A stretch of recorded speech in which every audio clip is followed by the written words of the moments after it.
There is a kind of quiet that a soldier learns to distrust. It is not the quiet of an empty corridor at the 4th hour of the night, when the sconces have burned low and the stone breathes cold and every honest thing in the palace is asleep. That quiet I welcomed. The quiet I learned to distrust was a different animal. The quiet a room makes when someone has just stopped talking because you walked in. The quiet of a drawer eased shut. The quiet of a small pair of feet held very still behind a curtain because a child has understood, before she has any words for it, that she has seen a thing she was not meant to see. I am Corwin Ash, and for 11 years I held the night watch on the east wing of the palace at Harrowgate. I tell this now because the men who could tell it better are old or gone, and because a certain young lady, who is no longer young, asked me once at her own table to set it down plainly before it curdled into the sort of legend that flatters everyone and teaches nothing. So I will set it down plainly. The winter I mean was the winter the Queen Consort's secret came apart in the hands of a 9-year-old girl, and the palace, which prided itself on seeing everything, never saw it coming until it was already at its throat. Understand the shape of that house first, or none of the rest will hold. King Alaric had reigned 40 years, and the years had made him gentle where they had once made him iron. He was a good man grown tired, which is a dangerous thing to be near a throne. His first wife, Queen Isolde, had died when the crown prince was still a boy, and the king had mourned her the way a great tree mourns a limb, quietly, permanently, leaning ever after a little to one side. Then, some seasons on, he had married again, the Lady Morwenna, whom we all learned to call the Queen Consort and to address as such, and to trust as far as a man trusts weather. She was not a fool. I want that understood, because fools are easy to guard against, and she was not one. She was clever and patient and cold as a well, and she had come to Harrowgate with a grown son of her own by a first marriage, Lord Cassius, and a daughter, Lady Verena, and an appetite that no title ever quite filled. What she wanted in the end was simple, the way all the oldest wants are simple. She wanted her own blood on the high seat, and between her son and that seat stood Crown Prince Rowan, and behind Rowan stood his 3 small children, and the eldest but one of those children was a girl named Malin. Rowan was everything his stepmother was not, open-handed, plain-spoken, a little too ready to believe that men meant what they said. He had married Princess Alara, whom the common people loved without being told to, which is the only love worth having. They had 3 children. Prince Torin was 11 that winter, all elbows and questions. Prince Bram was 6 and afraid of the dark and would tell you so without shame. And Malin was 9. I should tell you about Malin, because the whole thing turns on her, and because people who did not know her imagined some clever little spy, some prodigy who set out to catch a queen. She was nothing of the kind. She was a solemn, watchful child who spoke little and noticed everything, the way quiet children do when they have learned that a quiet room is a safe room. She loved 3 things without measure: her grandmother's memory, which she knew only through a portrait and a music box, the old spotted horse in the north stable that had been Queen Isolde's, and the guards whom she treated not as furniture, the way most of the court did, but as people. She had learned all our names. She knew that old Pell's knee ached before rain, and that young Fenwick sang under his breath when he thought no one heard, and that I took my post at the east stair every night at the turn of the 10th hour. She would tell me the names of the constellations through the tall window, and I would pretend I did not already know them, because a child likes to teach you a thing, and it costs a man nothing to be taught.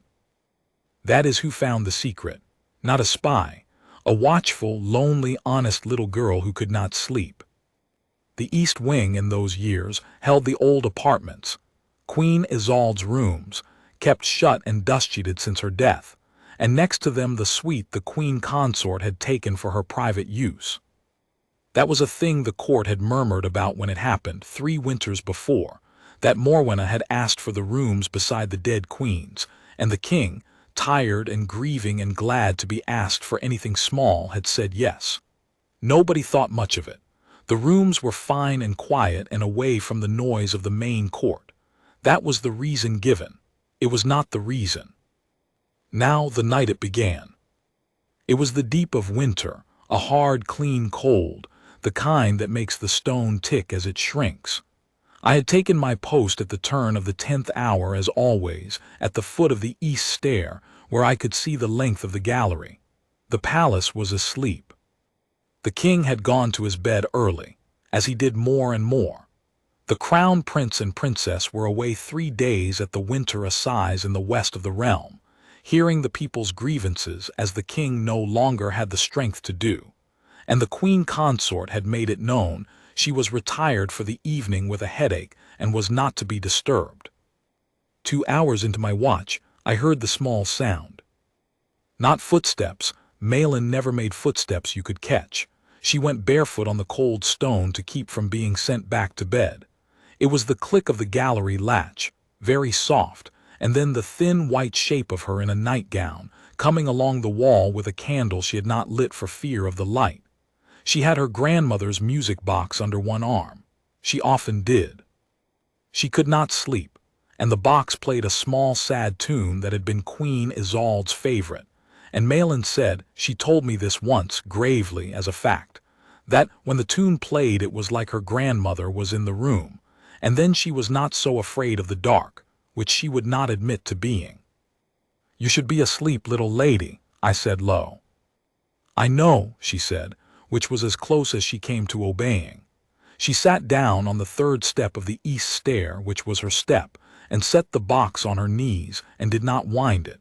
She had a look I had learned to read, the look of a child working at a hole in a thing that would not fit together in her head. "What is it?" I asked, because you do not ignore that look in a child, not if you have any sense. "The box is broken," she said. "It doesn't play right anymore. It stops in the wrong place." I held out my hand and she gave it to me, trusting the way she trusted all of us, and I turned it over in the low light. It was a fine old thing, ebony and mother of pearl, worn smooth at the corners where a woman's hands had held it for years, and it had a small brass key in its side. I wound it a half turn and lifted the lid. The little comb caught its teeth on the drum and began the tune, that thin, sweet, falling melody, and then 4 notes in, it stopped, jammed, and hummed against something. I could feel it under my thumb. The base of the box did not sit true. It rocked, very slightly, as if the floor of it had been lifted and set back not quite square. I have opened 100 locks in my time and searched 1,000 cases at the gate, and my hands knew the wrongness of it before my head did. The box was too heavy for its size. It had been too heavy for its size, I realized, for some time, and none of us had thought to weigh a child's music box. "Corwin," said Malin, watching my face, "is there something inside it?" I should have said no. I have thought about that a great many times since, that if I had been a wiser or a more cowardly man, I would have said no, and wound it properly, and sent her to bed, and let the thing lie. But she was watching me with her grandmother's own steady gray eyes, and I have never in my life been able to lie to a child who is looking at me like that. So I said the truth, which is the most dangerous thing a guard can ever say inside a palace. "I think there might be, little lady," I said. "I think this floor lifts out." It did. There was a hairline seam along the inside of the base, so fine you would never find it unless the mechanism had shaken loose and told you where to look. I worked the point of my belt knife into it, gently, gently, and the false floor of the music box rose on a whisper of old glue, and beneath it, folded flat in the shallow hollow where a woman had hidden them under her dead rival's favorite tune, were papers. Not one paper, a little sheaf of them, thin as onion skin, folded to the size of a playing card. And beneath the papers, wrapped in a scrap of black silk, a heavy signet of dark metal, not the king's seal, not Harrowgate's stag, but a device I did not know, a tower and 3 stars. I sat very still on the cold step with a 9-year-old girl beside me and a queen's hidden things in my hands, and I understood, in the way a man understands the ground going soft under him, that the quiet in that east wing had never been the quiet of empty rooms. It had been the quiet of a thing being kept. "Whose are those?" Malin whispered. "I don't know yet," I said, and that was true, though I was already beginning to be afraid that I did. I unfolded the top sheet with 2 fingers, angling it to the faint light from the window. It was a letter, but not a plain one. The writing ran in blocks of letters that made no words, a cipher close and even a clerk's disciplined hand. But the salutation at the head of it was in the clear, and so was the closing, the way even careful men leave the door and the porch of a thing uncovered while they lock the rooms inside. The salutation said, "To the Marshal of the Iron Court from the hand you know." And the closing said, "When the boy is broken, the seat is yours to bless as we agreed." Burn this. He had not burned it. She had not let him. That is the thing about people who deal in secrets. They cannot ever quite make themselves destroy the proof, because the proof is also the leash, and no one who lives by leashes will let the last one go. I folded the letter back along its old creases. My hands, I noticed, were steady. It is a strange gift, but in the worst moments my hands have always gone steady, as if my body knew before I did that everything now depended on my doing the next small thing exactly right. "Little lady," I said, "look at me." She did. "You did nothing wrong tonight. Do you understand me? Nothing. The box was yours. You brought it to your friend because it was broken. That is the whole of it, and there is no more to it than that." I was speaking as much to the room as to her, laying down the true and innocent shape of the thing before anyone could bend it into something else. "But I am going to ask you to do a hard thing, and you are the only one who can do it, and it is the sort of hard thing that only the bravest people can do. Can you be brave for me?" "Yes," she said without hesitation, and God help me, she meant it. "You are going to go back to your bed," I said, "and you are going to sleep or pretend to, and in the morning you are going to be exactly the same solemn girl you always are. You are not going to tell anyone, not your brothers, not your nurse, not the king himself if he asks you, that the box was broken or that you gave it to me. If anyone asks about your grandmother's box, you will say it is on your shelf where it always is. Because I am going to put it back there mended tonight, and it will look exactly the same." I paused. "There are people in this house who would be very unhappy to know what is inside it. Some of them might try to be unkind to a little girl who knew too much. So we are going to keep you far, far away from all of it, you knowing nothing, me knowing everything. That is how a guard keeps a lady safe. Do you trust me?" She looked at me for a long moment with those gray eyes, and then she nodded once, the way her father nodded, and said, "You'll fix it. Grandmother's tune." "I'll fix it," I said. "I promise you the tune will play through to the end." I did not tell her that fixing the tune and fixing everything else it had unlocked were 2 different labors, and that the second one might cost me my post, my liberty, or worse. A promise to a child should be a small, clean thing. I gave her the small, clean part and kept the rest. I walked her back along the gallery to the nursery wing, my hand light on her shoulder, both of us silent, and I watched her climb back into her bed and pull the blanket to her chin and turn her face to the wall in that pointed way children have of showing you they are definitely asleep now. I stood in the doorway until her breathing lengthened and softened and became true sleep, because I did not want to leave her until I was sure the day's fear had let go of her. Then I went back for the box. And that was the hour, on the cold 3rd step of the east stair, that I stopped being merely a guard who stood a post, and became a man carrying a thing that could pull down a queen, or pull down him if he carried it wrong. I had the letter. I had the seal of the Iron Court. I had 4 folded sheets of cipher I could not yet read. And I had, against all of it, the one advantage no one on the other side would think to reckon: a queen who did not know that her floor had failed her, and a little girl who could keep a promise better than any minister in that palace. I sat down on the step, alone now, and by the thin winter light I began, very carefully, to read what I could and to plan. The cipher I could not break. I am a soldier, not a clerk, and the blocks of letters kept their mouths shut. But a man learns things in 11 years on a palace watch, and one of the things he learns is that ciphers do not travel alone. Somewhere in that house was the key to read them by, a book, a grill, a card of letters. Because a letter no one can read is no use to the one who sent it or the one who keeps it. And another thing I knew, cold and certain, was that I could not simply carry these papers to the king in the morning and lay them on his breakfast tray. Think of what I had, and think of who I was. I was a sergeant of the night watch. My whole worth in that house was that I was reliable and silent and did not matter. The best kind of guard is furniture that can fight. And I proposed to walk up to a grieving, tired old king and tell him that his wife had hidden treasonous letters under his dead first wife's music box.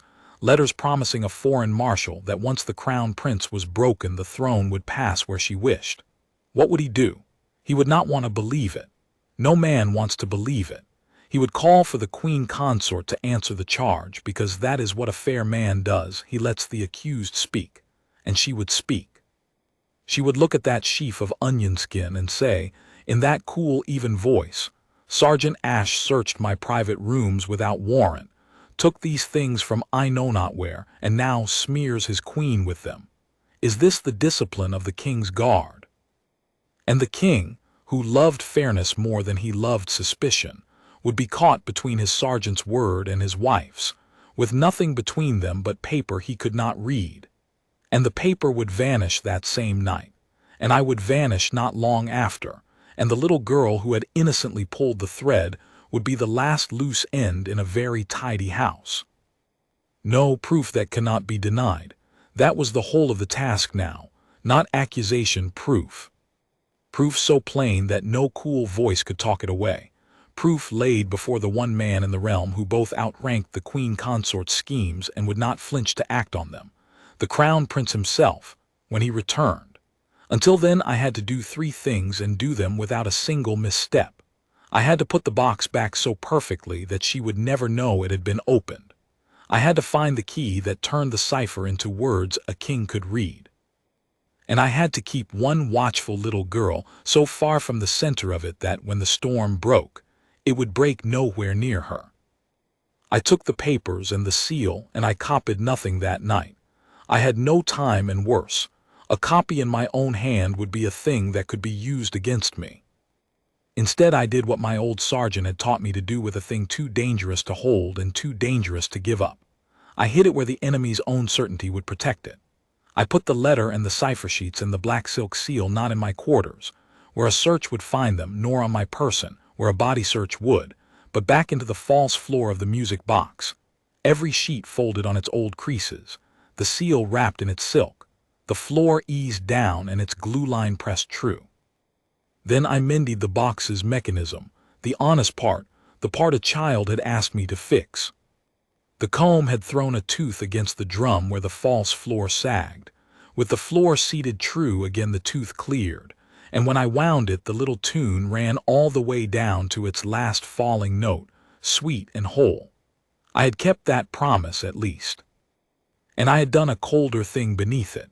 I had returned the Queen's secret to the one place in the palace no one would ever think to search, the toy shelf of a 9-year-old girl, precisely because everyone, the Queen Consort most of all, believed there was nothing on that shelf but a child's grief. It was a gamble that the box was safest where it was assumed to be harmless. It nearly killed me, but I am ahead of myself. I carried the mended box back to the nursery before first light and set it on Malin's shelf between a wooden horse and a stack of her father's old books, exactly where it lived, and I stood a moment in the gray dark and listened to 3 children breathing, the boy Bram with his thumb near his mouth, Torin flung sideways off his pillow, Malin curled small and facing the wall, and I made them a promise none of them heard. Then I went and finished my watch, and when the day guard came to relieve me at the turn of the hour, I handed off the wing as though it had been the most ordinary night of my life. That is the first discipline, to carry a thing that is screaming inside you and let nothing of it reach your face. I slept 4 hours and dreamed of towers and stars. The next morning the palace was its ordinary self, which is to say a beautiful machine full of people watching one another. I want to give you the machine, because you cannot understand what I was up against without it. At the top was the king, seldom seen now before noon, kind and slow. Below him, in the crown prince's absence, the queen consort held the household in her hand the way she liked best, smoothly, invisibly, through 100 small kindnesses that were all also small controls. She had placed her own people at the joints of the house over 3 patient winters. The steward of the east wing was her creature. 2 of the day guards owed their posts to her word. Her son Lord Cassius came and went from the palace as he pleased, a handsome, idle man with expensive debts and a way of looking at the children as if they were furniture he expected to inherit. Her daughter Lady Verena was softer, or seemed so, and was the only one of that blood I ever caught being kind without a reason. And ranged against all of it on the honest side of the house were an absent crown prince, an old and failing king, 3 small children, and the night watch. That was the board. Now you know why I could not simply shout the truth. The truth, shouted in that house, would have died in the shouting. I began with the one advantage I had that she did not know I had: time, and the freedom of a man no one suspects. Over the next days I did nothing that anyone could have marked. I stood my watches. I said good morning to the steward whose loyalty I now knew was bought. I let Malin teach me the winter constellations, and I watched the east wing the way I had never troubled to watch it before, and I began to see the shape of the thing that had lived beside us all along. The Queen Consort's private suite adjoined the sealed rooms of the late Queen Isolde that we all knew. What I had never asked, because no one asks the obvious, was why she had wanted those particular rooms. Now I asked it, and the answer, when I found it, was so simple and so cold that I stood in the gallery for a full minute with my heart going like a drum. There was a servants' passage, a narrow, disused corridor that had once let maids move between the 2 suites without crossing the public gallery. It had been bricked up, everyone said, in the old Queen's time. It had not been bricked up. It had been made to look bricked up. On the 3rd night after the box, keeping a slow, patient watch from the dark of the sealed Queen's rooms, which I had every right to inspect, being the wing's night sergeant, I saw a seam of lamplight move where no lamplight should be, and I heard, very faint, the sound of a section of paneling turning on a pin. Someone was passing between the Queen Consort's suite and the dead Queen's sealed apartments in the small hours. Not the Queen Consort, her step was known to me. A man's tread, careful, and the small chink of a lantern's shutter. I did not move. I have never in my life wanted so badly to move and held so still. I let him pass. I let him do whatever he had come to do in the sealed rooms, and I marked, in the dark, exactly which panel it was and how long he stayed, and the moment his lantern's light withdrew again into the Queen Consort's side, and the panel turned home on its silent pin. When he was long gone, I crossed to the sealed rooms, and I searched them the way I should have searched them years before, and I understood at last what the East Wing had truly been all this time. It was not a widow's shrine kept beside a dead woman out of some cold courtesy. The late Queen's sealed apartments, dust-sheeted, forgotten, entered by no one because the king could not bear to and the court dared not, were the perfect strong room.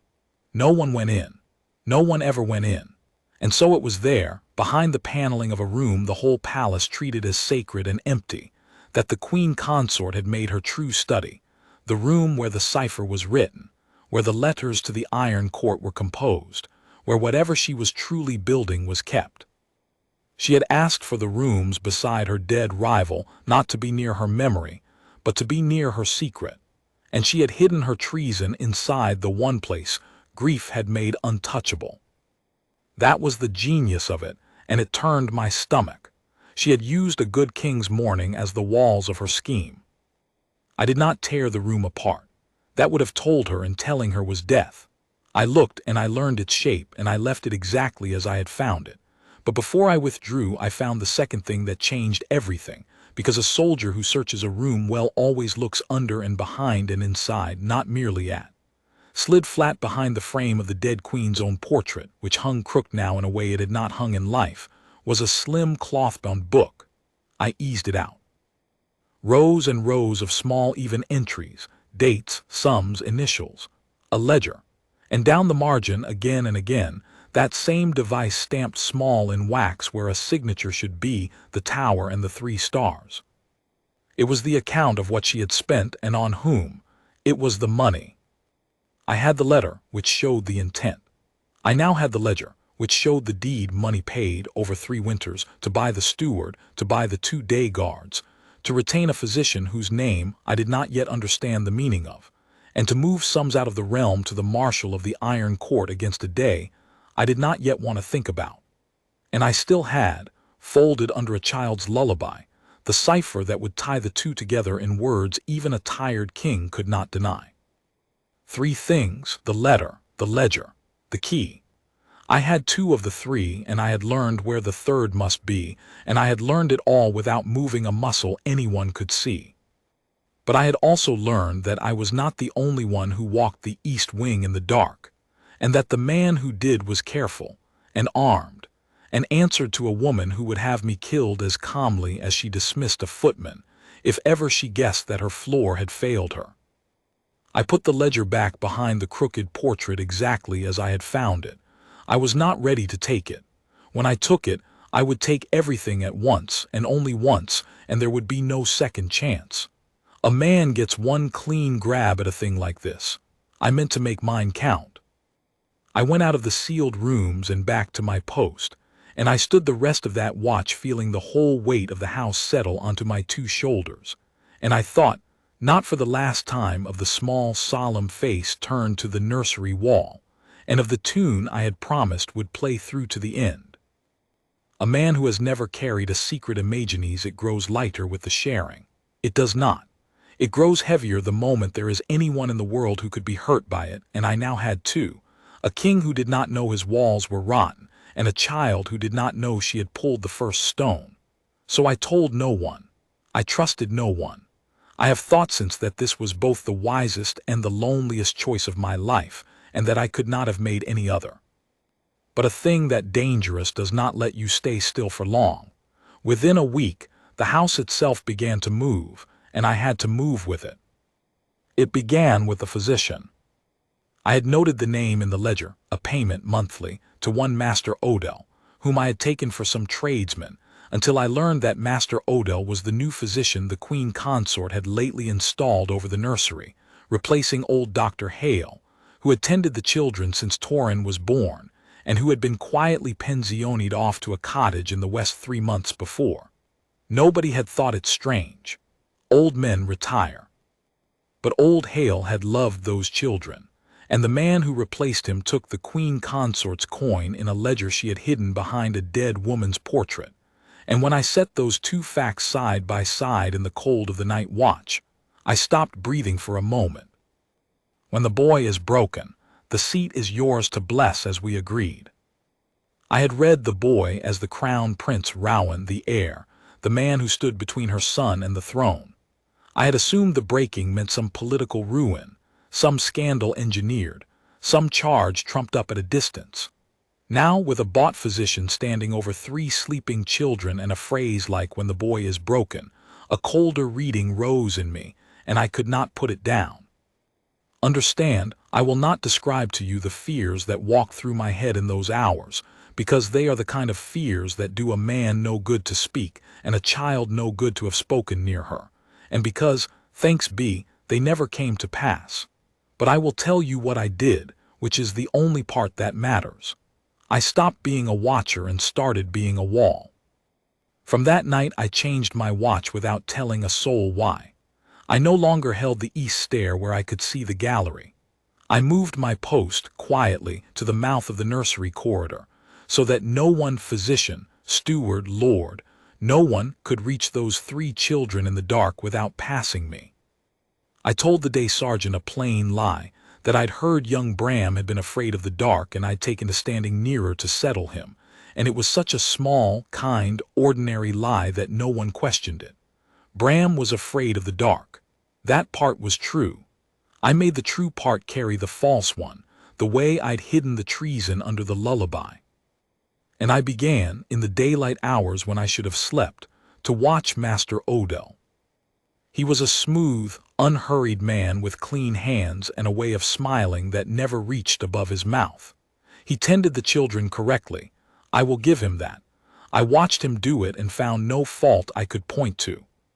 He measured Bram's small doses of the cough tincture the boy took that winter. He felt Torrens's forehead.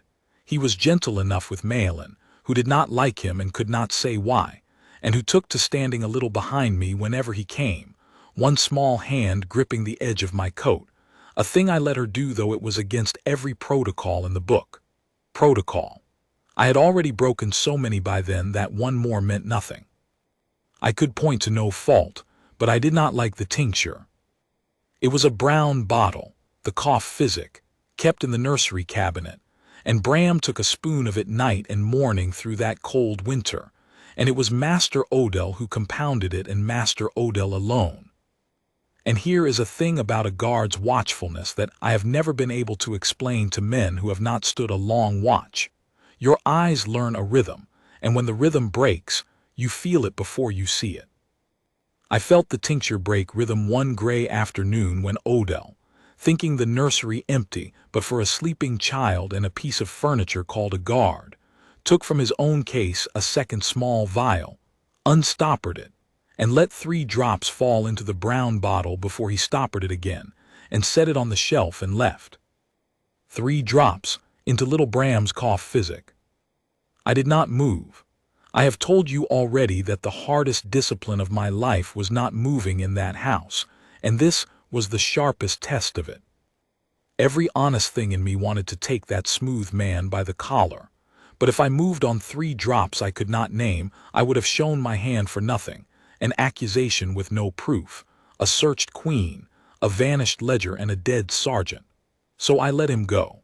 And the moment he was gone I did the only thing a wall can do that a sword cannot. I made certain the child never drank it. I took the brown bottle from the shelf. I replaced it that same afternoon at some risk from the apothecary in the lower town where I was not known, buying an honest plain cough physic in a bottle I stained to match, and I kept the true bottle, the doctored one, wrapped and stoppered and sealed with my own hand, hidden with a soldier's care. Bram took his honest spoonful that night and coughed less and slept, and never knew, and his mother and father 100 leagues away never knew, that the physic on the shelf was not the physic the physician had made. I had the 4th thing now, the thing I had prayed I would never find and could not now unfind, proof that the breaking was not to be political at all, but was meant to reach into the nursery itself. I want to be very plain here because it matters more than anything else in this account. No child in that house was harmed. Not one. The wrong that was intended was sensed, and it was stopped, and it never touched them. Bram slept sound on honest medicine. Malin kept her promise and her innocence both. Torrin ran and shouted through the winter as an 11-year-old should. That is the whole point of a guard. We are the space between the wrong and the child, and if we are any good at all, the child never learns how close the wrong came. I have kept that faith my whole life. I kept it that winter with everything I had. But I will not pretend it did not change me to hold that stoppered bottle in my hand. Up to that afternoon, I had thought I was uncovering a scheme about a throne. Now I understood I was standing between 3 sleeping children and a woman who had decided their lives were an obstacle. It stopped being a matter of proof and papers. It became the only thing that has ever truly mattered to me. And it made me, for the first time in that long, patient winter, afraid not for myself, but for how little time I might have. Because a physician who doctors a bottle checks his handiwork. Sooner or later Master Odell would take down that brown bottle and hold it to the light, and know that it was not the one he had left. And when he knew, he would tell her. And when she knew that some hand in the house had reached into her scheme and turned it aside, she would not need to know whose hand. She would burn the whole east wing to the ground to be sure. And every clean grab I had been so patiently saving for the Crown Prince's return would be gone in a single night. The ledger, the letters, the truth, and the children with no wall around them but one tired sergeant who could not be everywhere at once. The crown prince and princess were due home in 4 days. I had at the outside 4 days. It might be less. I lay awake through my off hours reckoning it like a siege, counting my few soldiers, and I had a bleak count. I had a king I could not yet convince, a court half-bought, a cipher I could not read, and a clock running against me faster every hour. I had to find the key to the cipher, and I had to find it now, because words a king cannot deny were the one weapon that could end this in a single stroke, and I did not have 4 days to spend hunting for it. I found it in the end, the way a man finds most true things, not by cleverness, but by paying attention to a child. It was Malin who gave me the key, though she never knew it, and though I would have cut off my hand before I let her come near the danger of it. We were at the tall gallery window on the second afternoon, she teaching me the names of the winter stars. She had a little card her grandmother had made her, a card of the constellations, each pattern drawn in dots with its name lettered beside it, and she was cross with me because I kept getting the hunter and the herdsman confused. "You have to read it the right way," she said, with the severe patience of the young. "Grandmother's cards only make sense if you know where to start. If you start at the wrong star, it's just dots." She turned the card so the corner marked with a small stag, Harrowgate stag, the family mark, was uppermost. "You always start from the stag," Grandmother said, "then it's the hunter. If you start anywhere else, it's nonsense." I looked at that card for a long moment, and the whole cold winter turned over in my chest. A cipher is only nonsense until you know where to start. The letters to the Iron Court were blocks of nonsense, but Queen Isolde had been a scholarly, playful woman, fond of ciphers and codes and clever little games. The whole court had known it. It had been one of the harmless charms of her memory. Her rooms were full of her books, and the Queen Consort had done her writing in those rooms, at that dead woman's desk, surrounded by that dead woman's cleverness. What if the key had never left that room at all? What if the Queen Consort, wanting a cipher too good to break, had simply reached to the shelf beside her and used one of Isolde's own, a book, a grill, a card of dots that only made sense if you knew where to start? I could not test it that day, but that night on my watch, I went again into the sealed rooms carefully, listening first a long while for the careful tread of the man who walked the panel passage, and hearing nothing, and I stood at the dead queen's desk, and I looked at her shelves the way Malin had taught me to look at her stars, not at the whole, but for where to start. There was a book of star charts. Of course there was. Isolde had loved the sky, her music box played her favorite tune, her granddaughter learned the constellations from her card. The book of star charts sat where a working reference sits, worn and near to hand, its spine cracked at certain pages from recent use, the leather still bright where a thumb had opened it again and again. And when I took down the ledger from behind the crooked portrait and set it beside the star book, I found what I had prayed to find and dreaded to find. Pencil marks, faint, in the margins of certain charts, small numbers a scholar makes when she is using a book as a key. The Queen Consort had encoded her treason using her dead rival's beloved star charts as the cipher key.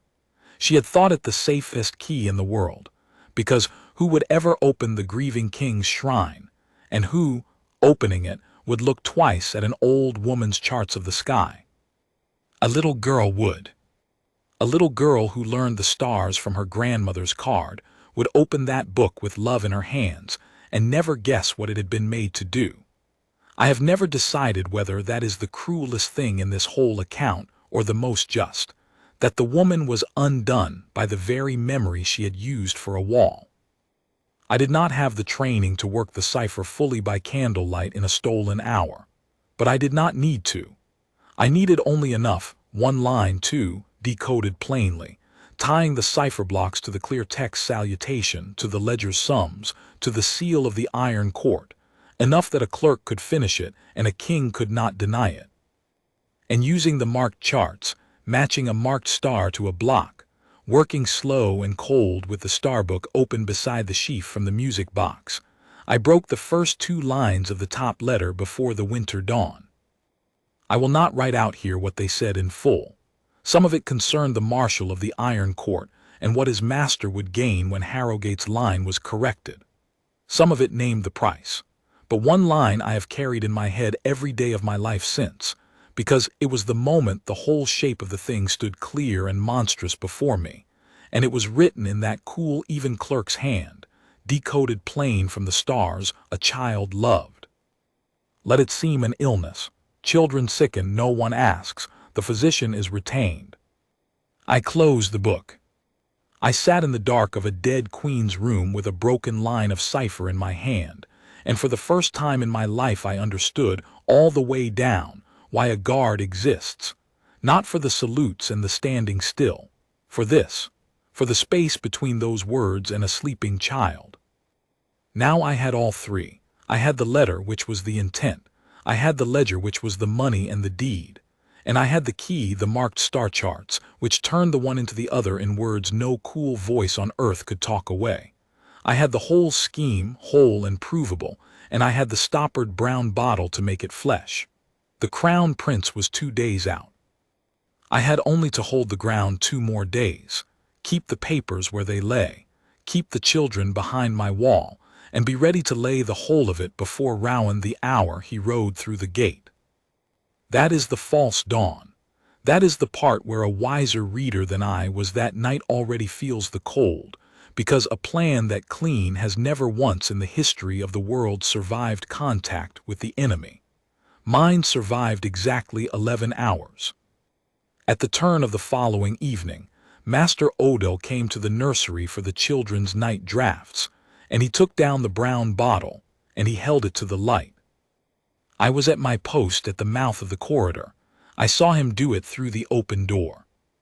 I saw him turn the bottle and frown and hold it closer to the lamp, and I saw the exact instant the smooth went out of his face, because a man who has doctored a bottle knows the level of it and the color of it and the seat of its stopper the way I know my own rifle, and this was not his bottle.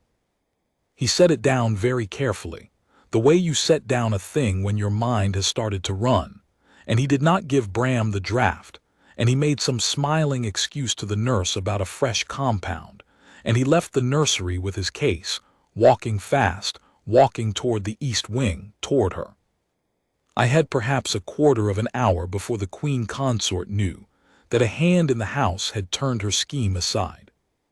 And once she knew, the ledger and the letters and the star charts would be in the nearest fire before the night was out, and there would be nothing left to lay before the Crown Prince but a sergeant's word and a smashed music box. The waiting was over. My 2 clean days were gone. I had to make my one grab now, this hour, this quarter hour, and get the whole of it, the letter, the ledger, the charts, out of that house and into safe keeping before she reached the east wing and understood what I now knew she would understand. And I had to do it while, somewhere in the dark of the palace, a physician was hurrying to a queen with the news that the wall had a hole in it. I did the thing you must never do on a watch. I left my post. But I did not leave the children unwalled. I have never in my life left a child unwalled, and I did not begin that night. There was a young guard I trusted, Fenwick, the one who sang under his breath when he thought no one heard. A plain, honest boy from the Ravenmore line with no love of the Queen Consort and no debts she could buy. I found him at the lower stair, and I did not tell him the truth. There was no time, and the truth was too heavy to hand a boy in a corridor. But I told him this, which was true. That on my word and my honor as his sergeant, he was to stand at the mouth of the nursery corridor and let no one past him to the children until I returned or the Crown Prince came, not the physician, not the steward, not the Queen Consort herself. And if any tried to pass, he was to raise the whole watch and stand his ground and answer to me for nothing. He looked at me a long moment, a boy being handed a man's whole weight, and then he set his jaw and said, "On your word, Sergeant," and took the post. I have loved him ever since. He was the wall while I went for the sword.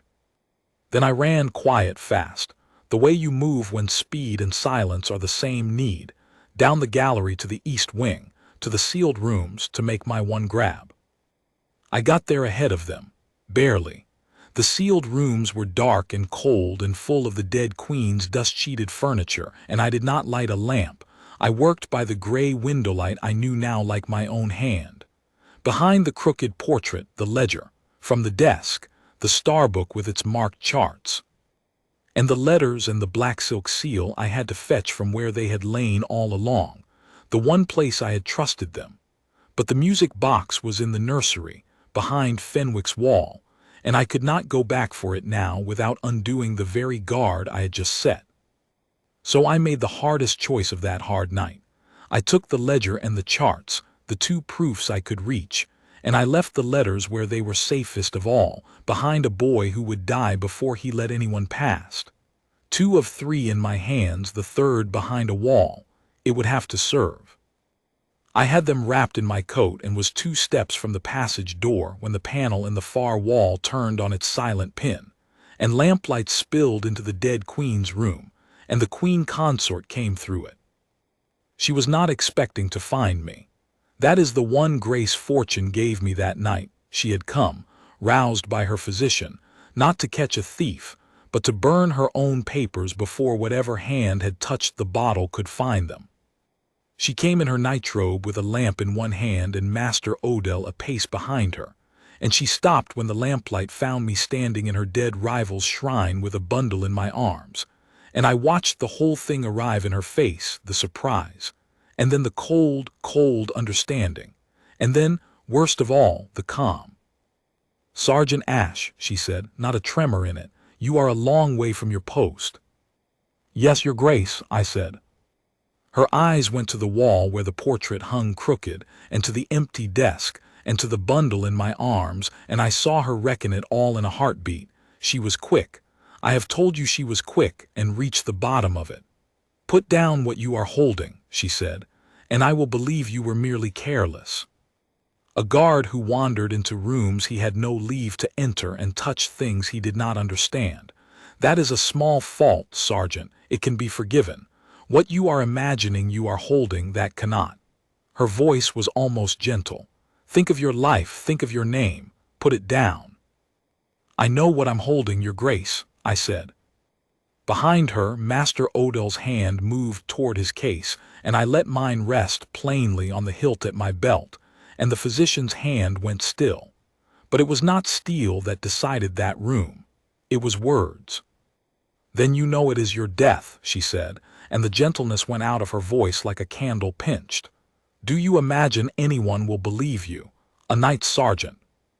You broke into the king's sealed grief. You rifled a dead woman's rooms, you stole. That is the story, Sergeant, and it is a true story. Look at you, standing there with your arms full of stolen things in a room you had no right to enter. Whose word do you think a court will take? A queen's or a thief's caught in the act?" She held out one hand, palm up, patient as winter. "Give them to me. Give me the ledger and whatever else you have poisoned your soul with, and walk out of this room, and I will be merciful. You will simply be dismissed, quietly, for wandering where you should not. Your family need never know, or keep them and be found in the morning where thieves are found. You have one honest choice left in your life, Sergeant Ash. Make it. And I will tell you, because I promise to set this down plainly and not to flatter myself, that for the length of one breath it worked. Not the fear. I had made my peace with the fear hours before. What worked for one breath was the truth in what she said. She was right that I was a thief in a sealed room with no warrant. She was right that her word would outweigh mine in any court on earth. She was right that the honest, reasonable, survivable thing was to set down the bundle and walk out and live, and let the machine of the palace grind on as it always had, and trust that somehow, someday, it would come right without me. That is the false middle, the reasonable wrong. Every man who has ever stood where I stood has heard that voice, and it does not lie exactly. It simply leaves out the one thing that matters. I thought of the line I had broken from the stars. Let it seem an illness. Children sicken, no one asks. I thought of a small hand gripping the edge of my coat. I thought of a boy sleeping sound on honest medicine behind a singing guard's wall. And the breath ended, and with it the last of her hold on me, and I found that I was not afraid at all anymore, and that my voice, when it came, was as level as hers. "You are right about all of it, Your Grace," I said. "I have no warrant. My word is worth less than yours, and if this were only about a throne, I would set these down and walk out and let better men than me sort the crown. But it is not about a throne." I did not raise my voice. I have found that the truth does not need raising. It is about a brown bottle and 3 drops, and a physician retained, and a letter that says let it seem an illness. And I am the king's guard. I do not stand my post so that a queen may be obeyed. I stand it so that no harm comes to the children of this house while I am living. You have spent 3 winters and a foreign marshal's gold buying every soul in this palace who could be bought. You never thought to buy the night watch, because the night watch does not matter. I took 1 step toward the door, the bundle firm in my arm, my eyes on hers. "You should have bought the night watch, Your Grace." For the first time, something moved in her face that was not calm. It was not fear yet. It was the beginning of the understanding that she had, at last, met a thing in her tidy house that her money had not reached. "Odell," she said very quietly. And the physician moved, not toward his case now, but toward me, to take by force what I would not surrender. And behind me, the passage door was my only way out with the proof, and I made the calculation a soldier makes in the half-second he is given. I could not fight the physician and hold the bundle and reach the crown prince. I could not out-argue a queen in her own house before dawn. The ground I had chosen was wrong, and the only ground that could win was ground I did not yet stand on. So I did the last thing either of them expected. I did not fight, and I did not flee. I threw open the sealed door to the public gallery, the door the whole palace treated as never to be opened, and I filled my chest and I called the watch. Not a shout of fear. The old parade ground call, the one that carries down stone, the muster cry every guard in that palace had drilled to 100 times and was bound by oath to answer. "Guard, to the king! Guard, to the king!" Over and over, my voice ringing off the gallery stone into every corridor of that sleeping house. It was the one move her gold could not buy back, because a bought guard may look away in the dark, but a muster cry in the night ringing through the palace cannot be unrung. Doors opened, lamps flared. Feet came running from every quarter, honest and bought alike, because the drilled oath answers before the bought conscience does.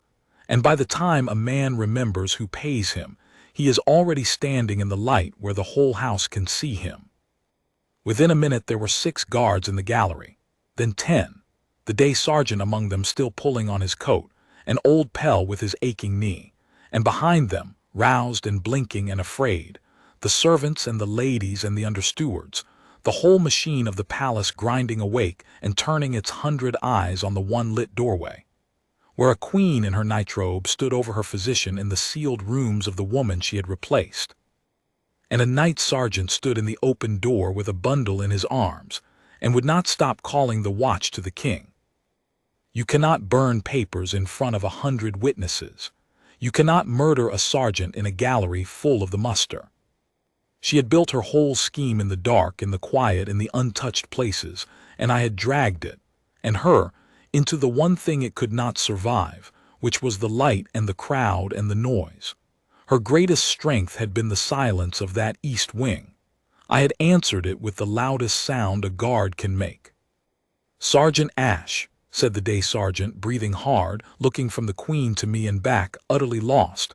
"What in the name of—" "Hold this wing," I told him, and my voice was steady enough that his own body obeyed it before his mind had caught up. "No one leaves it. No one burns anything.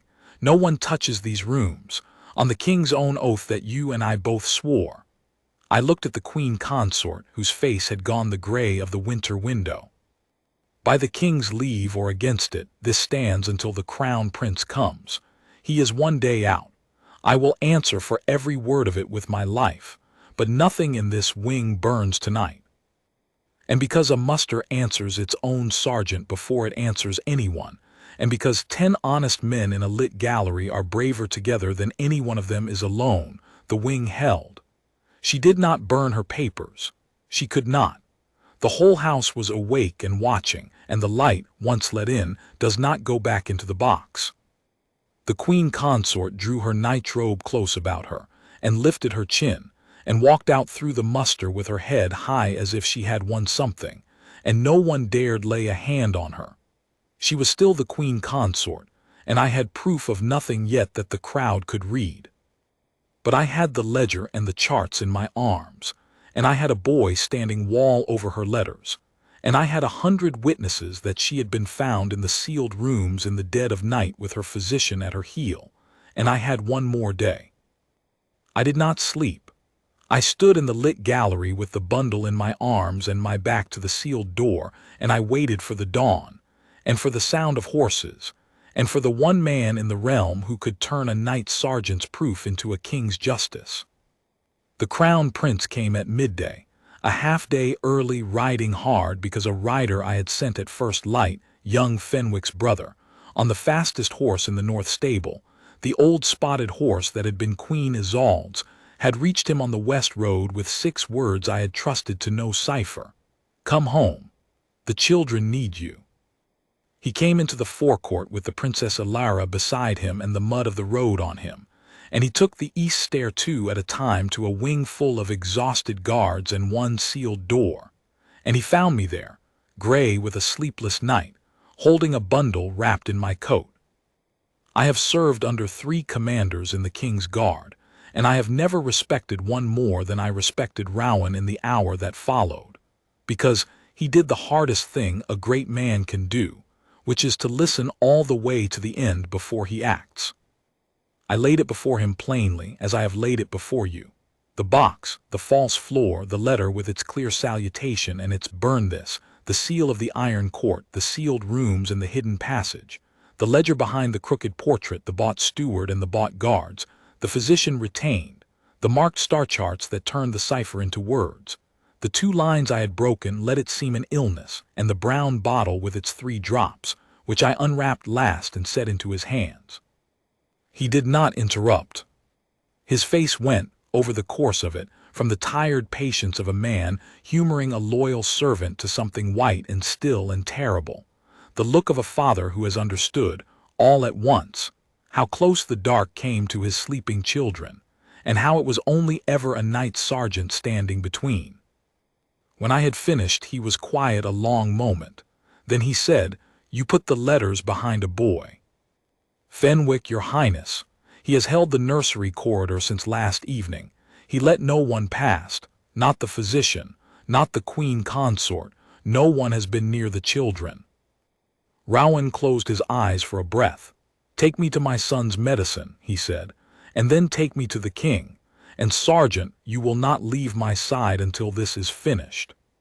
What you carry is worth more than my life, and there are yet men in this house who would kill you for it."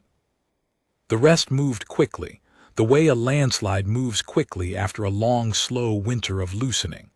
The doctored bottle went to 2 honest apothecaries of the town apart, who each named the drops in it, a thing I will not write, save that it was no honest medicine and no honest dose. A clerk of the prince's own household, a scholar who could do in an afternoon what had taken me a night of stumbling, sat down with the star charts and the sheaf of letters from the music box, recovered whole from behind Fenwick's wall, and broke the whole of it out into plain king's speech. The pact with the Marshal of the Iron Court, the price paid in the ledger's own sums, the plan to break the line and seat the Queen Consort's son as regent over a sickly and diminished house. It all fit. Every sheet fit, every sum fit, every entry fit the seal of the tower, and 3 stars. It was, in the end, exactly what I had feared, and exactly what I could prove, and there was not a cool voice on earth that could talk it away, because it was written in her own retained clerk's hand, and unlocked by a dead queen's own stars. The crown prince laid the whole of it before King Alaric that same evening in the king's own chamber, with me standing witness at the door as I had stood witness in the dark. I watched an old man's face as he read the letter that his second wife had hidden under his first wife's music box. I will not describe it. Some griefs are not mine to hand around. But I will tell you that the king, who had grown gentle where he had once been iron, found the iron again in that hour. He did not rage. He read every sheet, and he asked the clerk 2 quiet questions, and he held the brown bottle up to his own lamp with a hand that did not shake, and then he set it down and said, in a voice I had not heard from him in years, "Bring her to me." She came, and she tried one last time the only weapon she had ever truly owned, the cool even voice, the wounded dignity, is this the discipline of the king's guard, that a sergeant may smear his queen asterisk. But you cannot talk away your own ledger. You cannot unwrite let it seem an illness once it lies decoded on the king's own table beside the bottle it was written for. The king let her speak because he was a fair man to the last, and when she had finished he looked at her for a long, long moment, and then he said only, "I gave you the rooms beside my Isolde because I could deny you nothing, and you used my grief for a wall. That was all. That was the whole of the sentence, though the lawful ones followed." She was confined that night to a single guarded room, no passages, no panels, no music boxes, and by the spring she was gone from Harrowgate for good, stripped of her consort's honors. Her son Lord Cassius fled to the very iron court that had bought them both. Her daughter Verena, who, I will say, wept when she learned of the bottle, and I have always believed those tears were honest, quietly given leave to live out her life far from any throne. The Marshal's pact came to nothing, because a scheme that lives in silence dies in daylight, and I had let in a great deal of daylight. But that is the business of kings and courts, and it is not really the end of my story. The end of my story is smaller, and it is the only part I truly care about. Some days after it was all settled, the crown prince, who wanted to honor me before the whole court, and whom I had begged and been permitted to honor me quietly instead, because a guard's best work is the work no one sees, brought me to the nursery, where the 3 children were.